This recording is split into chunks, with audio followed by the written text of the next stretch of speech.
Indo British advanced pain clinic నొప్పి మాయం surgery దూరం ఫర్ అపాయింట్మెంట్స్ 9155515563.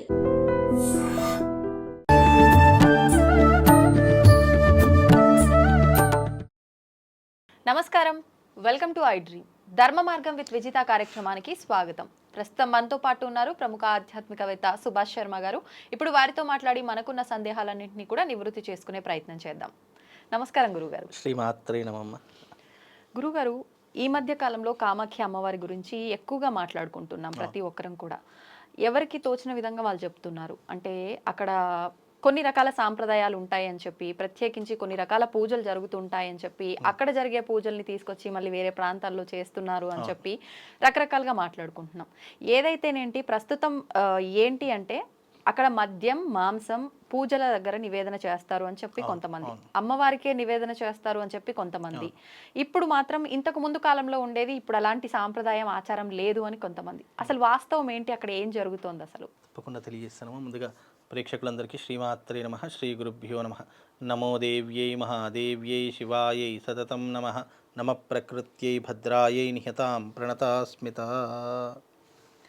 మనకు శ్రీ విద్యా సాంప్రదాయము, కొన్ని సాంప్రదాయాలు మనకు ఉంటూ ఉంటాయి. మనకు ఆగమం అనేటటువంటివి చాలా రకాలుగా మనకు ఒక నిర్దిష్టమైనటువంటి సాంప్రదాయాన్ని ఏర్పరిచింది. అయితే మనకు చేసేటటువంటి సాంప్రదాయాల్లో వామాచారం అని చెప్పేసి, దక్షిణాచారం అని చెప్పేసి, సమయాచారం అని చెప్పేసి, ఇలా ఎన్నో రకాలైనటువంటి ఆచార వ్యవహారాదులను మనకు అందించింది సనాతన ధర్మం. అయితే కామాఖ్య అనేటటువంటి క్షేత్రం, ఇది అస్సాం గౌహతి ప్రాంతంలో ఉండేటటువంటి క్షేత్రము కామాఖ్య అమ్మవారి యొక్క క్షేత్రం. అయితే సతీదేవి యొక్క భాగంలో ఒక భాగం అనేటటువంటిది ఆ యొక్క ప్రదేశంలో పడడం జరిగింది. శరీర భాగాల్లో మనకు 18 రకాలైనటువంటి శరీర భాగాల్లో ఒక భాగమైనటువంటి యోని భాగం ఆ ప్రదేశంలో పడడం జరిగింది.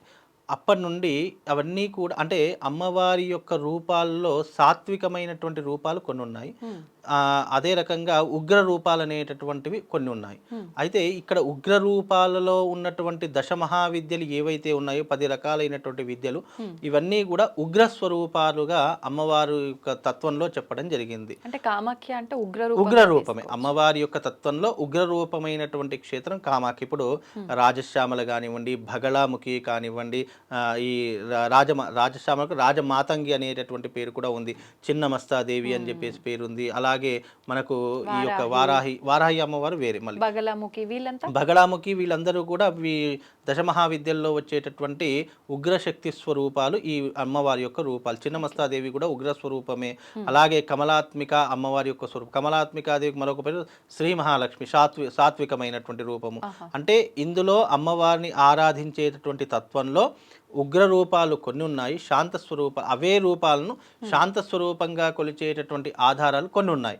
అవి ఎప్పుడు ఏర్పడ్డాయి? జగద్గురు ఆదిశంకరాచార్యుల కాలం నాటికి జగద్గురు ఆదిశంకరాచార్యులు అనేక రకాలుగా దేశ పర్యటన చేసేటప్పుడు అమ్మవారి యొక్క తత్వాలను అన్నింటినీ కూడా జగద్గురు ఆదిశంకరాచార్యులు చూసినటువంటి వాడయ్యాను. ఆ చూసినటువంటి తరుణంలో అందరూ కూడా అమ్మవారికి అక్కడ మేకలు, గొర్రెలు, నానా రకాలైనటువంటి రక్తపాతాలతో మూగజీవాలను హింసించి బలి ఇచ్చేటటువంటి తత్వంలో జంతు బలు ఇచ్చేటటువంటి వారు, మధ్య మాంసాలు పెట్టేటటువంటి వారు, అనేక రకాలుగా అంటే వాళ్ళకు మడి ఆచారం అనేటట్లు కూడా ఇష్టం వచ్చినట్టు పూజలు చేసేటటువంటి అలాంటి సందర్భాల్లో జగద్గురు ఆదిశంకరాచార్యులు ఇవన్నీ కూడా మన విధానంలో లేనటువంటి విధానాలు, ఇవన్నీ కూడా చేయడము నిషిద్ధముగా అని చెప్పి అలాంటి సాంప్రదాయాలను తగ్గించేటటువంటి పనిని పెట్టుకున్నటువంటి వారు జగద్గురు ఆదిశంకరాచార్యులు. అప్పటి నుండి మనకు శ్రీ విద్యా ఉపాసనలో ఏంటి అంటే కనుక ఏ అమ్మవారినైనా సాత్వికంగా మనము ఆరాధన చేసుకోవాలి. దీన్ని దక్షిణాన్యాయం, దక్షిణాచారం అని పిలుస్తూ ఉంటారు. అయితే దక్షిణాచారంలో ఏంటంటే సాత్వికంగా అమ్మవారిని ఆరాధించడము, ఉగ్రరూపంగా ఆరాధించేటటువంటి తత్వాలు వేరే ఉంటాయి. ఉగ్రరూపం అంటే ఏంటి? అమ్మవారికి రక్తబలులు ఇవ్వడము, మద్యము పెట్టడము, మాంసము పెట్టడము, అలాగే మైథునం అంటే ముద్రలు అనేటటువంటి అమ్మవారికి సంబంధించిన ముద్రలు ఉంటాయి. ఇలా మైథునము అని చెప్పేసి ఉంటుంది. ఇలా 5 రకాల పంచమకారాలతో చేసేటటువంటి విధానాలు ఆ అమ్మవారికి ఆపాదించబడ్డాయి. వీటిని వామాచార పద్ధతులు అని అంటూ ఉంటారు. ఇప్పటికీ కూడా కామాఖ్య దేవాలయంలో వామాచార పద్ధతులే ఆధారంగా జరుగుతున్నాయి. దానికి మనలాగా మన సాంప్రదాయబద్ధకంగా అక్కడ మనకు కనిపించ కనిపించవు. అక్కడ మద్యము, మాంసము, మైథునం ఇవే కనిపిస్తాయి. అక్కడ పంచమకారాలంటే దున్నపోతుని బలిస్తుంటారు, పావురాలను బలిస్తూ ఉంటారు, మేకలను, గొర్రెలను, అలాగే చేపలను, ఇవన్నిటిని కూడా బలిచ్చేసి అక్కడ వాటిని నైవేద్యంగా అంటే ఈ మద్యాన్ని కూడా నైవేద్యంగా పెట్టి అమ్మవారిని ఆరాధించడం అనేటటువంటిది అక్కడ ఉన్నటువంటి సాంప్రదాయంలో ఒక విధమైనటువంటి పద్ధతి. అంటే ఇవన్నీ కూడా ఎందుకు చేస్తారు, అక్కడ ఉండేటటువంటి ఆలయ సాంప్రదాయం ఆ రకంగా ఏర్పడింది కాబట్టి అది ఆలయం ఏర్పడినప్పటి నుండి కూడా అదే రకమైనటువంటి సాంప్రదాయంలో నడుస్తూనే ఉంది. అయితే అక్కడ కొన్ని చోట్ల ఏమంటారు అని అంటే ఇవన్నీ కూడా ఇప్పుడు లేవు, ఇవి అంతరించిపోయాయి అని చెప్పి చాలామంది అంటూ ఉంటారు. కానీ ఇక్కడ ప్రాంతీయాన్ని బట్టి, దేశాచారాన్ని బట్టి, కులాచారాన్ని బట్టి, మతాచారాన్ని బట్టి సాంప్రదాయాలు వాళ్ళకు అనుకూలంగా పెట్టుకున్నటువంటి విధానాలే ఇవన్నీ సాంప్రదాయాలు. ఇప్పుడు మీరు చెప్పినట్టు ఈ పంచమకార విధానం అంతా కూడా ఓన్లీ ఈ పూజల వరకు, అంటే ఆలయ ప్రాంగణం బయటే గానీ ఆలయ ప్రాంగణం లోపలికైతే అలో ఉండవు కదా. ఆలయ ప్రాంగణంలో మీకు ఎక్కడ పూజల వరకే, పూజల వరకు మాత్రమే పరిమితం. ఇది ఆలయం బయట కానివ్వండి, మీకు ఇప్పటికీ కూడా కామాఖ్యకు వెళితే అక్కడ విగ్రహాలు మీకు ఏమి కనిపించవు. అన్ని విరిగిపోయినటువంటి విగ్రహాలు, భిన్నమైనటువంటి విగ్రహాలు, తలలేనటువంటి విగ్రహాలు, ఇలా భిన్న భిన్నంగా కనిపిస్తూ ఉంటాయి విగ్రహాలు. అవి అప్పట్లో ఈ యొక్క మొఘలాయులు ఈ ముస్లింల దండయా దాడి చేసినప్పుడు అన్ని విగ్రహాలు ధ్వంసం చేసినటువంటి సంఘటనలే ఉన్నాయి. అలాగే అక్కడ కూడా విగ్రహాలన్నీ కూడా మీకు భాగాలు కనిపిస్తాయి. ఒక దగ్గర చెయ్యి భాగం కనిపిస్తుంది, మరొక దగ్గర తల భాగం కనిపిస్తుంది, మరొక దగ్గర పాదాల భాగం కనిపిస్తుంది. ఇట్లా ఒక్కొక్క దగ్గర ఒక్కొక్క భాగాలు కనిపిస్తాయి. అన్నిటికీ పూజలు జరుగుతుంటాయి. అన్నిటికీ పూజలు జరుగుతాయి. ఇప్పుడు మన ఇళ్లలో చేసే విధానంలో ఎక్కడన్నా చిన్న ఏదైనా వస్తే పనికిరాదు, భిన్నమైంది అని అంటూ ఉంటాం. అక్కడ అవన్నీ కూడా ఆచారం కదా. అక్కడ శరీర భాగాలన్నీ కూడా విస్తృతంగా పడినటువంటి భాగాల క్షేత్రాలు అవి. కాబట్టి అక్కడ అవి ఆచారంగానే కనిపిస్తాయి. కాబట్టి అక్కడ ఉన్నటువంటి వ్యవహార శైలిలో కామాఖ్య అమ్మవారి యొక్క క్షేత్రంలో ఇప్పటికీ కూడా ఆచారంగా వ్యవహారంగా నడుస్తున్నటువంటివి పంచమకారాల పూజలు నడుస్తాయి. వాటిని ఆధారంగా చేసుకొని ఇప్పుడు ఏం చేస్తున్నారు, అక్కడి వరకు కామాఖ్యకు వెళ్ళలేనటువంటి వారు ఎవరైతే ఉన్నారో మన ప్రాంతంలో ఎవరికీ తెలియకుండా ఇవి రహస్యంగా చేసేటటువంటి పూజలు. కాబట్టి ఎందుకంటే పంచమకారాలంటే దాంట్లో అనేక రకాలైనటువంటి మనుషులు చూడకూడనటువంటి కొన్ని పనులు కూడా దాంట్లో ఉంటూ ఉంటాయి. కాబట్టి అవి తెలియకుండా రహస్యంగా చేసేటటువంటి పూజలు ఈ కామాఖ్య అమ్మవారి యొక్క పూజలు. మామూలుగా ఇవి సాత్వికంగా కొన్ని రకాలుగా ఉంటాయి, క్షుద్రంగా కొన్ని, అంటే అవి చూస్తే క్షుద్ర పూజలు అని అనిపిస్తుంది కొన్ని పూజలు మనకు చేస్తే. కానీ విధి విధానాలు అనేటటువంటివి అమ్మవారికి సంబంధించిన విధి విధానాలు చాలా క్లుప్తంగా, చాలా రహస్యంగా తాళపత్ర గ్రంథాల్లో నిక్షిప్తమైనటువంటి విధంగా మనకు కొన్ని విధానాలు అందించారు. అవి చేస్తున్నప్పుడు మూడవ కంటి వాడికి తెలియకూడదని ధర్మశాస్త్రం. కానీ ఈ మధ్య కాలంలో సోషల్ మీడియాలో అన్నీ కూడా వచ్చేస్తున్నాయి, తెలిసిపోతున్నాయి ప్రతి ఒక్కరికి కూడా. కానీ మనము పంచమకారాల పూజ చేస్తున్నప్పుడు ఎవరికి కూడా అవి కంటపడకూడదు. అలా కంటపడినా కూడా అవి ప్రయోజనం లేని విధంగా ఉంటూ ఉంటాయి. మళ్ళీ ఈ పూజలు అనేటటువంటి కేవలం రాత్రి సమయంలో మాత్రమే చేసేటటువంటి విధానాలు తప్ప సూర్యుడు ఉన్నప్పుడు ఈ పూజలు నిషిద్ధము. ఇవి ఎప్పుడూ కూడా సూర్యాస్తమయం అయిన తర్వాతనే ఈ పూజలు చేయడానికి మనకు ప్రామాణిక గ్రంథం అందించింది. ఎప్పుడైనా గుర్తుపెట్టి, సూర్యోదయం అయిన తర్వాతనే ఇవన్నీ కూడా చేయాలి. సూర్యుడు ఉన్నప్పుడు చేస్తే అవి నిష్ప్రయోజనం.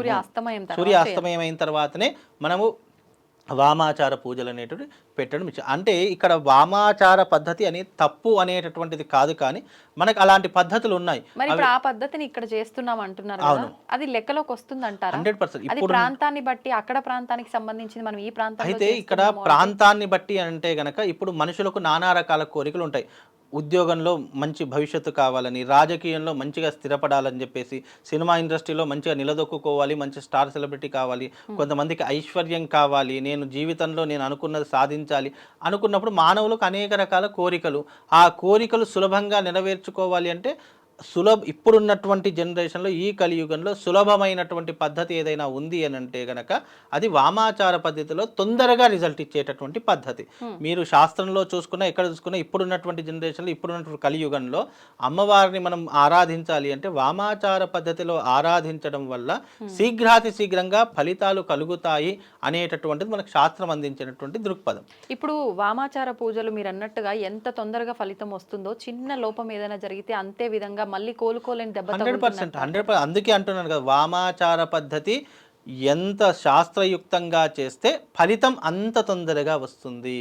అందులో ఎంత లోపం చేస్తే అదే లోపం మనకు తిప్పి కొట్టి మనం మళ్ళీ లేవకుండా అయిపోతాము. చేయించుకున్న వారికి ఇబ్బంది వస్తుందా, చేసిన వారికి ఇబ్బంది వస్తుందా? అందరికీ వస్తుంది. అందరికీ దాంట్లో పాల్గొన్న ప్రతి ఒక్కరికి ఉంటుంది ఫలితం అనేటటువంటి. చేయించినటువంటి వాడికి ఉంటుంది, చేసినటువంటి వాడికి ఉంటుంది, కర్తకు ఉంటుంది, కర్మకు ఉంటుంది, అన్నిటికీ కూడా అక్కడ ఫలితం అనేటటువంటిది ఉంటుంది. అందుకే జగద్గురు ఆదిశంకరాచార్యులు ఏమన్నారు, వామాచార పద్ధతి అనేటటువంటిది నిషిద్ధమైనటువంటి పద్ధతి. అవి చేసుకోవాలనుకున్నా కూడా గ్రామం అవతల కానివ్వండి, జనారణ్యం లేనటువంటి భాగంలో కానివ్వండి, అడవి లాంటి ప్రదేశాల్లో, అసలు ఎక్కడ ఒక జనసంచారం లేనటువంటి ప్రదేశాల్లో చేసుకోవాలి అని మాత్రమే సెలవిచ్చారు తప్ప అది పద్ధతి తప్పు అని చెప్పడం కూడా జగద్గురు ఆదిశంకరాచార్యులు ఎప్పుడు కూడా చెప్పలేదు. కాకపోతే ఆ పద్ధతులు అనేటటువంటివి జనారణ్యం లేనటువంటి స్థలంలో చేసుకోవడం మంచిది అని చెప్పారు తప్ప అది పూర్తిగా నిషిద్ధము అని చెప్పారు. నిషిద్ధము అని ఆయన నోటి నుండి వచ్చింది అంటే అది ఇప్పటికీ కూడా జరగదు. కానీ ఇప్పటికీ జరుగుతుంది అనుకున్నప్పుడు అక్కడ ఆయా పద్ధతులు ఇప్పటికీ కూడా ఆచరణలో ఉన్నాయి. చాలామంది అక్కడికి వెళ్ళి చేసుకోలేనటువంటి వారు ఉంటారు. అక్కడికి వెళ్ళినా కూడా చేసుకోవడం అసాధ్యము. ఎందుకంటే అక్కడ చేసుకోవాలి అని అంటే అక్కడ తెలిసిన వారు ఉండాలి. అలాగే తెలిసిన వారు ఉన్నప్పటికీ ఈ పంచమకారాల విధానం పూర్తిగా తెలిసినటువంటి జ్ఞానులు ఉండాలి. ఇప్పుడు అంత జ్ఞానులు అయితే అక్కడ ఎవరూ లేరు. వాళ్లకు డబ్బు వస్తుంది, సంపాదిస్తున్నాము, వాళ్లకు అనుకున్నటువంటి విధంగా ఈ క్షేత్రంలో చేసుకోవాలని వాళ్ళ కోరిక తీరుతుంది తప్ప అక్కడికి వెళ్ళినా కూడా అది సాంప్రదాయబద్ధకంగా అవుతుంది అనేటటువంటి ఆచరణ లేదు. ఎందుకంటే ఈ మధ్యకాలంలో వెళ్ళినప్పుడు అక్కడ చేయడం అనేటటువంటిది చేస్తున్నారు, కానీ విధానాలను అనేక లోపాలు జరుగుతున్నాయి. చాలామంది ఈ మధ్యకాలంలో కూడా గురుగా నేను కామాఖ్య వెళ్ళాను, అక్కడికి వెళ్ళాను, ఇక్కడికి వెళ్ళాను, అయినా నా కోరిక నెరవేరలేదు. బికాజ్ నెరవేరలేదు అనడానికి రీజన్ ఏంటి, అక్కడ జరిగేటటువంటి పూజా లోపం వల్లనే చాలామందికి నెరవేరలేదు. కామాఖ్య అంటే ఏదో వెళ్ళాము చేశాము అన్నట్టు కాదు. దానికి సనాతన ధర్మంలో మనకు కొన్ని పర్టికులర్ ఎథిక్స్ ఇచ్చారు. ఆ ఎథిక్స్ ప్రకారమే మనం చేస్తే బాగుంటుంది తప్ప అక్కడ ఇష్టం వచ్చినట్లు చేసి వాళ్ళు వెళ్ళారు, ఇది క్షేత్రం ఇక్కడ అయిపోయింది అని అనుకుంటే ఎప్పటికీ దానికి రిజల్ట్ అయితే రాకుండా ఉంటుంది. కనుక ఏదైనా కూడా దానికి సమయ సందర్భాలు, దానికి ఆపాదించినటువంటి క్రతువులు ఏవైతే ఉన్నాయో సాంప్రదాయబద్ధకంగా చేస్తే, దాంట్లో కూడా సాంప్రదాయం ఉంది. ఏ పద్ధతిలోనైనా సరే నియమాలు నిష్టలు అనేటటువంటి కొన్ని ఉన్నాయి. దాని ఆధారంగా చేసుకుంటేనే అది మనకు వర్తించి మనం అనుకున్నటువంటి కోరిక నెరవేరడానికి అదొక సాక్షిభూతం అవుతుందమ్మా. కామాఖ్య అమ్మవారి ఆలయ దర్శనం ఎవరైనా చేసుకోవచ్చా? కామాఖ్య అమ్మవారి ఎవరైనా సృష్టిలో ఉన్నటువంటి ఏ జీవరాశి అయినా కూడా అమ్మవారి యొక్క క్షేత్ర దర్శనం చేసుకోవచ్చు. ఆ తల్లి యొక్క మహిమ ఒకటి కాదు. ఎంత దరిద్ర నష్టజాతకుడైనా సరే కామాఖ్యలో అడుగు పెడితే చాలు వాడి యొక్క జాతకం పూర్తిగా తొలగిపోతుందమ్మా. అంటే పూర్తిగా జాతకం అనేటటువంటిది మార్పు చెంది వృద్ధిలోకి రావడానికి తోడ్పడేటటువంటి క్షేత్రం ఏదైనా ఉంది అంటే అది కామాఖ్య క్షేత్రం. అంటే క్షేత్రాలు అనేక రకాలుగా ఉన్నాయి. అమ్మవారి యొక్క క్షేత్రంలో ఈ కామాఖ్య అమ్మవారి యొక్క క్షేత్రం చాలా సుప్రసిద్ధమైనటువంటి క్షేత్రం. జాతక నీచంలో ఉన్న గ్రహాల యొక్క అనుకూలత లేకపోయినా ఒక్కసారి అమ్మవారి యొక్క దర్శనం చేసుకొని వస్తే చాలా రకాలుగా మేలు జరిగేటటువంటి అవకాశం, శుభం జరిగేటటువంటి అవకాశం. ముఖ్యంగా అక్కడికి ఎవరు వెళ్ళాలంటే సంతానం లేనటువంటి, ఈ మధ్యకాలంలో సంతానము అంటే కృత్రిమమైనటువంటి సంతానం ఎక్కువ జరుగుతుంది తప్ప మనకు భగవంతుడు అందించినటువంటి విధానంలో సంతానం ఎవరికి జరగడం లేదు. అంటే చాలా రకాలుగా తక్కువ మోతాదులో జరుగుతుంది, తక్కువ శాతంలో జరుగుతుంది.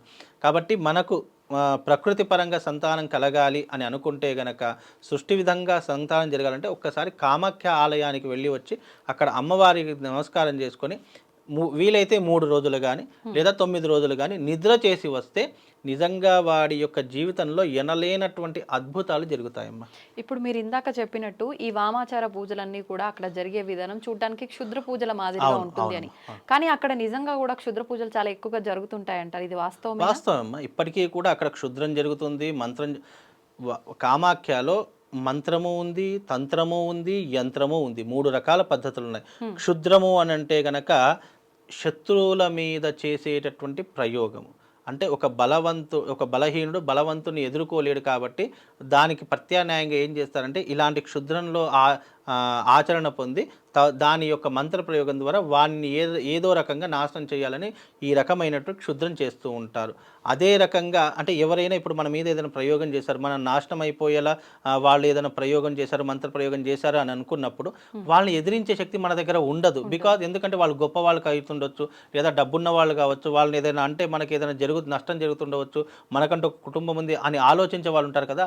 అలా ఆలోచించేవారు ఏంటి అంటే గనక ఇలాంటి క్షుద్ర ప్రయోగాలు చేసి అతన్ని ఏదో రకంగా నాశనం చేసి ఆ యొక్క నాశనాన్ని చూసి ఆనందించేటటువంటి తత్వంలో ఉన్నటువంటి వారు కొంతమంది ఉంటారు. అలాంటి కొంతమందిని కోరుకునేటటువంటిదే ఈ క్షుద్రము.